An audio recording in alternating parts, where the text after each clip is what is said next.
Hello everyone and welcome back to another AFK journey video. In this video, we're going to be going through patch 1.2.4, basically all the things which will be coming to the global server when this patch does launch. Usually the global server is 7 days after the Vietnam server, and it has already been out on Vietnam server, so maybe you guys are already aware about what is exactly coming in this patch, but I wanted to make sure I cover it, and then also we're going to show it all in action as well, like for example the events going on right now. So there's a photo booth feature that will allow you to take photos with your favorite heroes on basically your character profile page, and I'll show you guys that. And new season handbook quests. There's an event tab right now which will have all of the events on one page, which is really nice. It is much better to look at in my opinion than the previous event page that we had. And there's a new story quest as well. Apart from that, there's a level up all button, and I think this is really cool, especially like for example if you're not actively pushing AFK stages at the end of the season. Sometimes your resources pile up and you use your instant attempts, and then you have you could level up all heroes by more than 10 levels, and this is going to allow you to do that, which is great. There's a quick claim feature to most reward interfaces, which is good, and adding Supreme Arena frames into the season store. This is also pretty big. Now, I don't know how I feel about this, because I guess it's good because then everyone can eventually collect everything, but then they become less valuable. Like the 5-star frame was you had to have ranked pretty high in order to get it, but now you can actually just buy it. But either way, I'm happy with this. I don't have any issues with it, but that was just one thing I was kind of thinking, well, then they don't become as kind of unique. For example, anyone can get the 5-star frame, they just have to save up for it, but it's also cool then because then everyone can get it if they want it and if they really like the design of one of them. And also is good because it puts less pressure on you in Supreme Arena. Even if you're in the top 20, for example, you don't need to be in the top 5. If you really like the frame, you can buy it from the season store later. I'm going to take a look at the prices of that. Server selection option to the login screen. Optimizing preset formation feature. You can use single team formations and multi-team modes. Now, what I want most importantly is for example, Crystal Clash. I want you to be able to use recommended formations. That would save a lot of time. And there are some other game modes as well that don't have this feature yet, and I would just like it to be available for all of them. Optimizing the rules for editing defense formation in Supreme Arena. Basically, you can't swap defenses back and forth every minute in the final tally of Supreme Arena, because then sometimes people attack into your defense and it changes while you're attacking, or it is too difficult for people to keep up with all the different defenses you're changing to. So yeah, basically let's try hard for the tally phase of the Supreme Arena. Optimizing the way Charm Merchant arranges the items he has for sale, which I guess is kind of good. The thing was that it was sometimes confusing to find the Mythic Plus charms, which were really all the things you wanted to be buying from there, for the different heroes. And adding a text display for the level equipment to unlock different random equipment chests in the inventory. This is something people wanted because otherwise it's showing in your inventory, but you can't actually open it until you reach a certain level. And they are adding Dunling and Harok to the Glorious Hero chest, which will be the season settlement rewards for the end of the season, and I'm assuming for all future glorious chests we get, they will probably be including both of these heroes. Then Lily May, this is really big. Lily May Twilight Tracker, fixing an issue where Lily May's defensive state would disrupt the casting order of other units' ultimates. When there are multiple units who can use their ultimates at the start of the battle, the frontmost unit will cast their ultimate first. So basically, I think what this means is that Lily May will not take priority for her team anymore after casting her defensive state interruption. So what will happen is she will interrupt, for example, if my Iron is frontmost, my Iron will be interrupted, and then my other two heroes on the energy tiles will cast right after the Iron. She will not be taking the priority and stealing it for her side. I'm assuming that's how it works, and that will change, for example, your setting of your defenses for any energy tile map especially. But yeah, and for defense and offense, you will always want to have your hero frontmost, who will be absorbing and taking the Lily May interruption, and then behind that a hero who you want to actually cast the ultimate. Salazar, okay, damage, but Salazar is not really important. Fixing an issue for Sinbad, Tracker's Instincts will sometimes place him in dangerous areas in the middle of the battlefield instead of properly jumping backward. Yeah, that is good. Because that was also kind of an issue. Honor duel adjustments, fixing an issue where Almas could sometimes take root. Okay, I think not many people are interested about Honor Duel. Okay, so now let's look in the season handbook. So right now the modes happening are Ravage Rum, which we've already seen.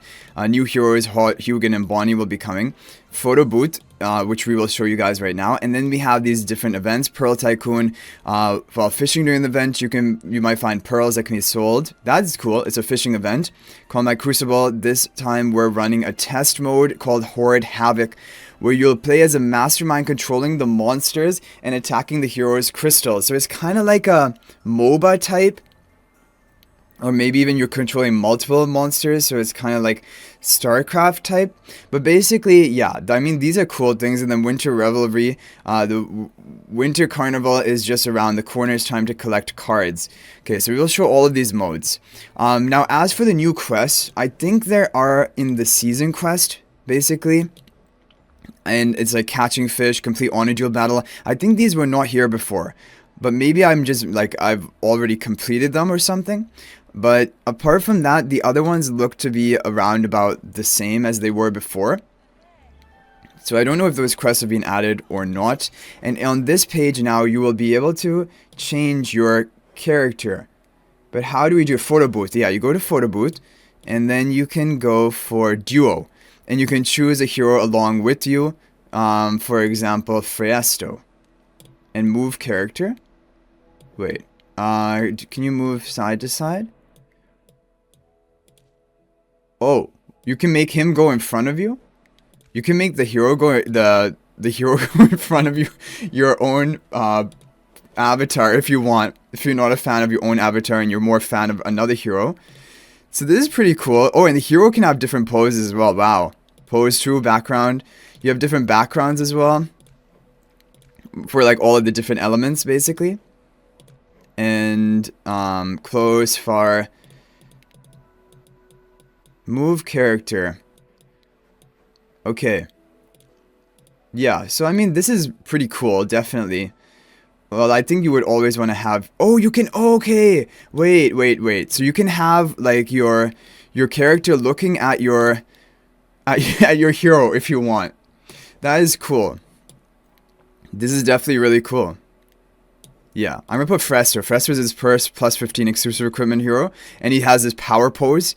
Yeah, this is really awesome. I like that. Okay, let's move over to the events. So this is the new event page, which is so much cleaner, so much nicer to look at. So you have the Labyrinth quest, which will be running next week, I believe. Ravage Rum, as we know about. Relentless Rumble has also come back.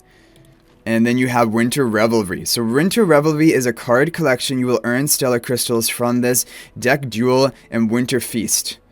Okay, so we have the special quest, login, and then you will gain these card rewards.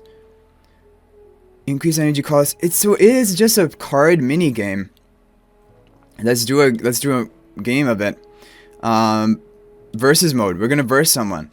Now those 4 cards that we got, do we have to put them into our deck or are they automatically added into our deck? Let's see. Oh wait, what? You duel, but you actually physically duel? But you have bonus cards that you can use? Wow, so the cards are basically like artifacts. So you have fires a magic projectile, the frontmost enemy. Okay, so this team that we have is probably pretty good. Halen, Protected, Tossie, very difficult to kill. Yeah, I mean, I'm a fan of this team. I think it should be good. So we have the Deep Infiltration card, which is fires a magic projectile at the frontmost enemy. And it gives attack and HP. All of them give the same stats. So the only difference is the Rune card. Increases energy cost by 800, by 500. Fires an additional magic projectile with each dual resonance cast. And this to target the 3 nearest enemies. Recover 200 energy each time an allied hero... Well, I mean, that's amazing, right? Recover 200 energy each time an allied hero casts their ultimate. But that's probably for the artifact or the card itself. It's not probably for all of your team. Increases energy cost, alters dual resonance of fire 2. Recovers an extra 100. Okay, we're gonna go for all the energy recovery effects.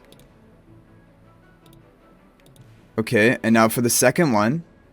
Oh, the second one is something different. So motivating force, these are for the first one. Valid card is going to be for your different things. Okay, and these are going to give different stats. If it's purple, it's going to give a higher quality thing. Increases energy cost by this. But we're going to go for the purple one, right? Increases energy cost by 600, transforms the hit target into a random monster for 10 seconds. This is crazy. This is like... Already our team is overpowered. The card takes a while to actually charge up. That was the first cast, right? Did it turn someone into a monster? Yeah, okay. So it's a fun sort of card type game. And cards with the same tile can be used again today. Resets in 13 hours. Okay, so that is your thing. And then you're going to gain these different... Well, that is for the limited thing, if you want to buy that. And then you have your card collection. So card collection, you're going to earn based on the number that you have in your card, like your decks of cards, basically. Wow, and you can gain a lot of rewards here. Temporal essences, reward upgrade, card wish upgrade, card wish. Your friends have gifted you the cards you wish for. Oh, and you can put cards that you wish for on here, basically, that are not in your collection yet. And you can gift cards as well. But when you gift cards, you actually... Do you actually give, You could give this one? But, like, then we're not going to have that card anymore, or are we? Is it still going to be considered here? We still have 2 of it. Okay, I'm going to go back to card gifting. We have 1 Floorball and 1 Odie. I want to see if we send it to this person. No. Okay, so they will only allow you to send duplicate cards, so that makes sense. And then you're going to have these different rarities. Open selected cards. Select rare cards. So there's a rare card selector. Okay. And I guess you would just want to complete all of this. And on our wish list, we want to put this fire... red, green, blue. Red, green, blue. So, oh, and it shows you which are not owned. Put these up for the wish. And then you would open whatever you don't get as a wish. Okay, interesting. This is pretty cool. And in total, the amount of rewards that you're going to be able to get from this are quite a few stellar crystals. I think 10 in total. Is it 10? Yeah, it's 10 stellar crystals in total. Temporal essences for all of these completions are going to be 6, 5, 11, 15, 18, 20. 20 temporal essences, 10 stellar crystals. So yeah, another great way of earning more for your account. And then you have the Winter Feast. Winter Feast, which is going to be... Oh, you have to complete some quests for this, but those are basically the things we're going to be expecting in version 1.2.4. You guys can let me know in the comment section what you think about all of these, and maybe there's something I missed, but I think we covered most of it. So this is definitely exciting news. Basically, we're going to potentially earn another 10 stellar crystals and 20 temporal essences, which is great. But thanks for watching, guys. I'll hopefully see you in the next video, and until then, everyone, peace out for now, and yeah, I'll see you guys next time.